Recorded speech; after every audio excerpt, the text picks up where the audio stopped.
আজকের আলোচনা শুরু করছি সাম্প্রতিক একটা ঘটনা দিয়ে। এটা মার্কিন যুক্তরাষ্ট্রে তো বটেই, বিশ্বজুড়েই বেশ আলোড়ন সৃষ্টি করেছে। হুম। টেক্সাসের একজন রিপাবলিকান প্রার্থী, যিনি কংগ্রেসের একটা আসনের জন্য লড়ছেন তিনি প্রকাশ্যে পবিত্র কোরআন পুড়িয়েছেন। হ্যাঁ, ঘটনাটা খুবই দুঃখজনক। আমাদের হাতে এই বিষয়ে মূলত বাংলাদেশের এটিএন নিউজ আর তুরস্ক ভিত্তিক টিআরটি গ্লোবালের কিছু প্রতিবেদন আছে। তো এই সূত্রগুলোর উপর ভিত্তি করে আমরা বোঝার চেষ্টা করব ঠিক কি ঘটেছে, হুম। প্রতিবেদনগুলোর এর পেছনের কারণ হিসাবে কি দেখাচ্ছে, আর এর প্রতিক্রিয়াটাই বা কেমন হয়েছে বিশ্বজুড়ে। অবশ্যই। আর আলোচনার শুরুতেই আমার মনে হয় এটা মনে রাখা দরকার, যেমনটা এটিএন নিউজের রিপোর্টেও জোর দিয়ে বলা হয়েছে যে কোরআন শুধু একটা ধর্মগ্রন্থ না। ঠিক। এটা ইসলাম ধর্মের একেবারে কেন্দ্রবিন্দুতে থাকা পবিত্রতম গ্রন্থ। আর বিশ্বজুড়ে কোটি কোটি মানুষের বিশ্বাস, তাদের সংস্কৃতি, জীবনযাপন, এর সব কিছুর অংশ। হ্যাঁ, একদম। তো এ ধরনের একটা কাজ যে স্বাভাবিকভাবেই খুব স্পর্শকাতর হবে আর তীব্র প্রতিক্রিয়া সৃষ্টি করবে তা তো বলাই বাহুল্য। আমাদের আলোচনাটা এই ব্যাপারটা মনে রেখেই এগোবে। ঠিক। তাহলে চলুন সরাসরি ঘটনার বিবরণে যাই। এটিএন নিউজের সূত্র বলছে, ঘটনাটি ঘটিয়েছেন ভ্যালেন্টিনা গোমেজ নামে একজন রিপাবলিকান প্রার্থী। Valentina Gomez. তিনি টেক্সাস অঙ্গরাজ্যের ৩১তম কংগ্রেশনাল ডিস্ট্রিক্ট, মার্কিন কংগ্রেসের নিম্নকক্ষ হাউস অফ রিপ্রেজেন্টেটিভস এর একটা নির্দিষ্ট এলাকার প্রার্থী। হ্যাঁ। উনি একটা ফ্লেম থ্রোয়ার, আগুন ছিটানোর যন্ত্র, সেটা ব্যবহার করে প্রকাশ্যে কোরআন পুড়িয়েছেন। আর সেই ঘটনার ভিডিও উনি নিজেই ধারণ করে সোশ্যাল মিডিয়াতে ছড়িয়ে দিয়েছেন। হ্যাঁ, এই ভিডিওটা খুব দ্রুত ছড়িয়েছে আর কি।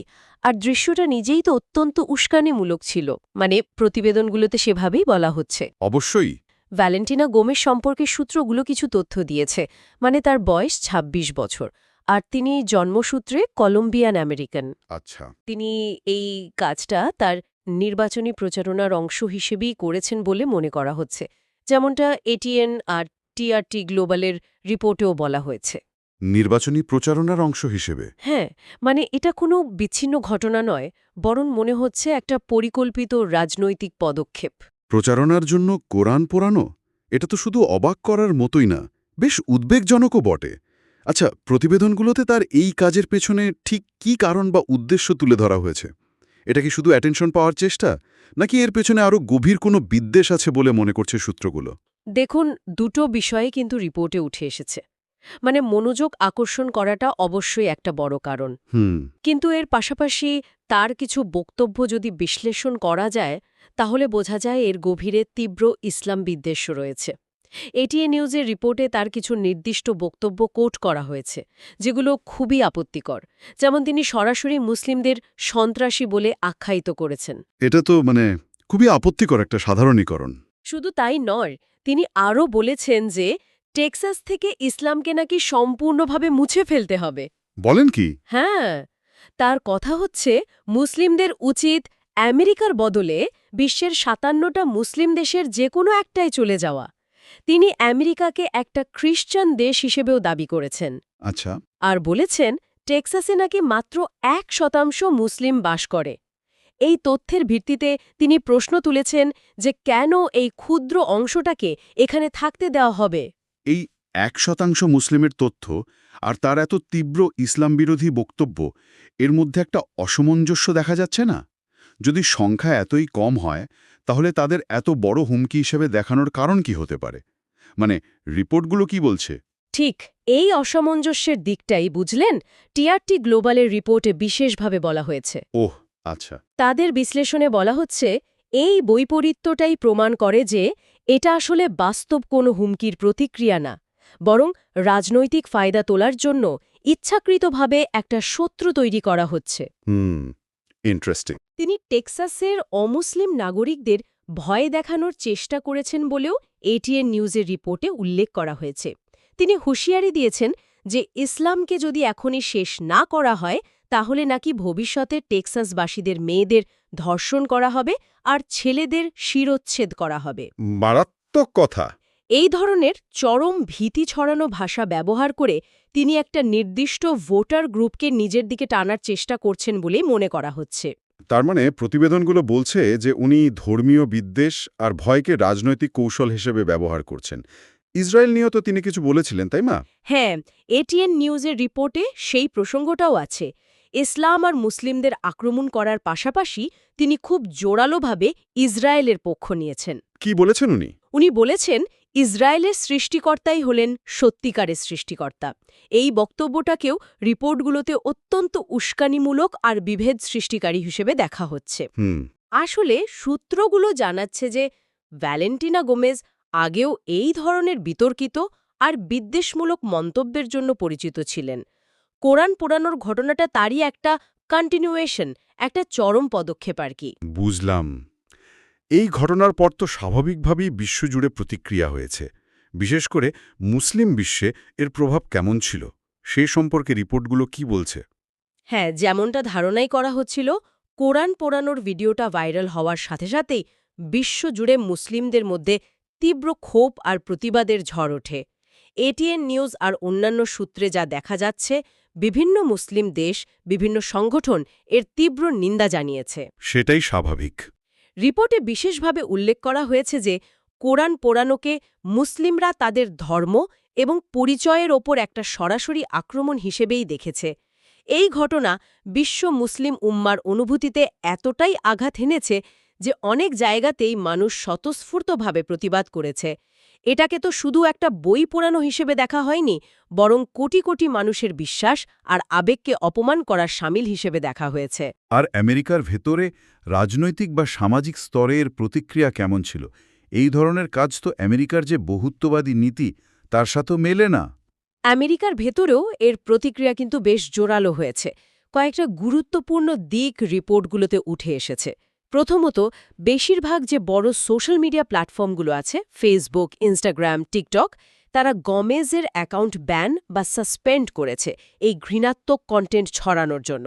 আচ্ছা, তবে একটা ব্যতিক্রম আছে, যেটা নিয়ে আবার আলাদা করে বিতর্ক হচ্ছে। কোনটা? এক্স মানে সাবেক টুইটার। ও, ইলন মাস্কের প্ল্যাটফর্ম। হ্যাঁ, ইলন মাস্কের মালিকানাধীন এই প্ল্যাটফর্মটি গমেজের অ্যাকাউন্টের বিরুদ্ধে কোনো ব্যবস্থা নেয়নি। রিপোর্টগুলো বলছে এই কারণে ইলন মাস্ক নিজেও কিন্তু ব্যাপক সমালোচনার মুখে পড়েছেন। পড়তে পারে। তার প্ল্যাটফর্মকে ঘৃণাত্মক বক্তব্য ছড়ানোর সুযোগ করে দেওয়ার অভিযোগ উঠেছে।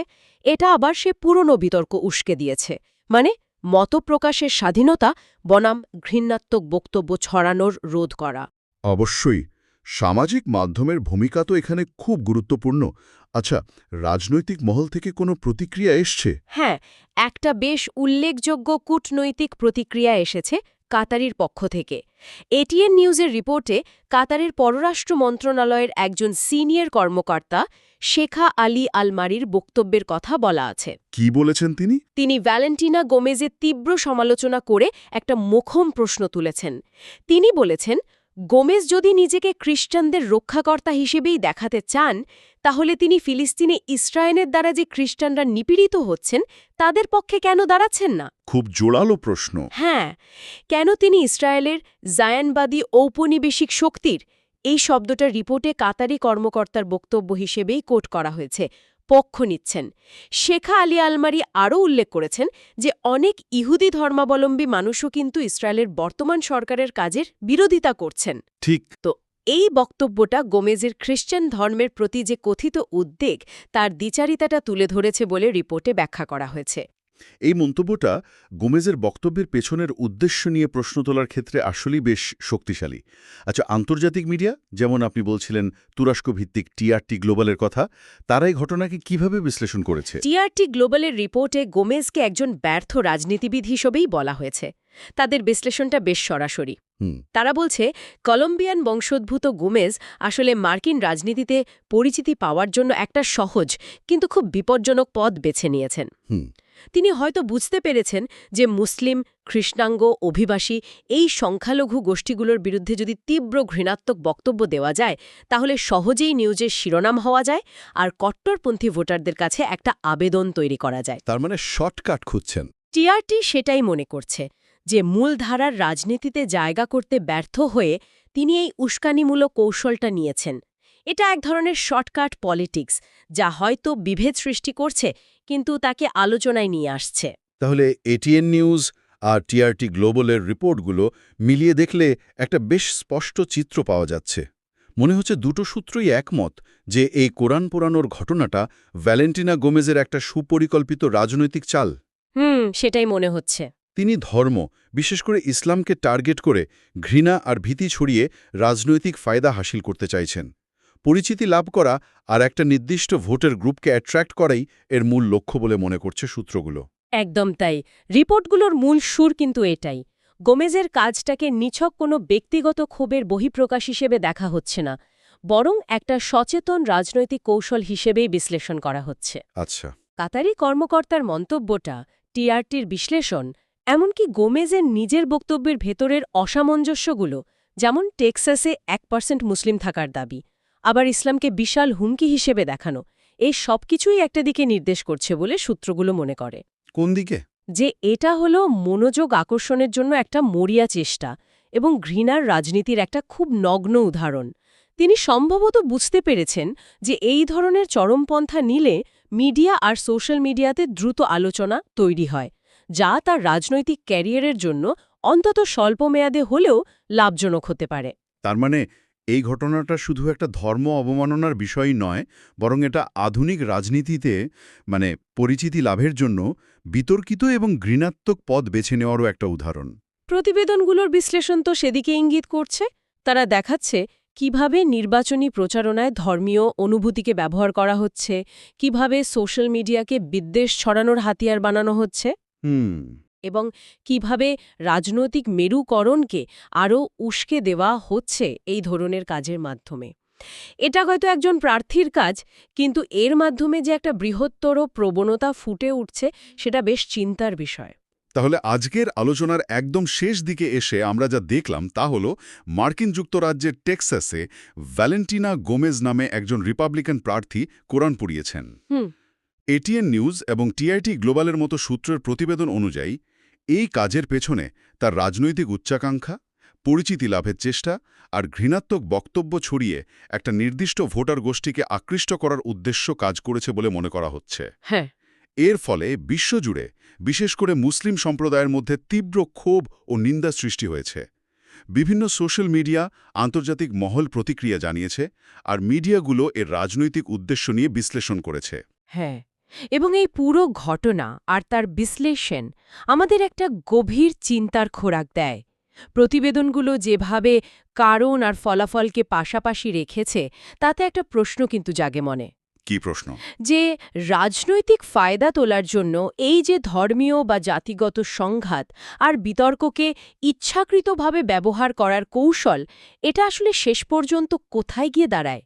আজকের এই অত্যন্ত কানেক্টেড আর প্রায়শই পোলারাইজড বিশ্বে, যেখানে সোশ্যাল মিডিয়া মুহূর্তের মধ্যে যে কোনো বার্তা বা বিদ্বেষ ছড়িয়ে দিতে পারে, ঠিক সেখানে একজন ব্যক্তির বা একটা গোষ্ঠীর এমন উস্কানিমূলক কাজ পুরো সমাজ বা এমনকি আন্তর্জাতিক সম্পর্কেও কতটা গভীর আর দীর্ঘস্থায়ী ক্ষত তৈরি করতে পারে। এই ঘটনাটা হয়তো বিচ্ছিন্ন মনে হতে পারে, কিন্তু এর পেছনের যে কৌশল আর তার যে সম্ভাব্য পরিণতি, তা নিয়ে আমাদের সবাইকে হয়তো আরও গভীরভাবে ভাবা দরকার।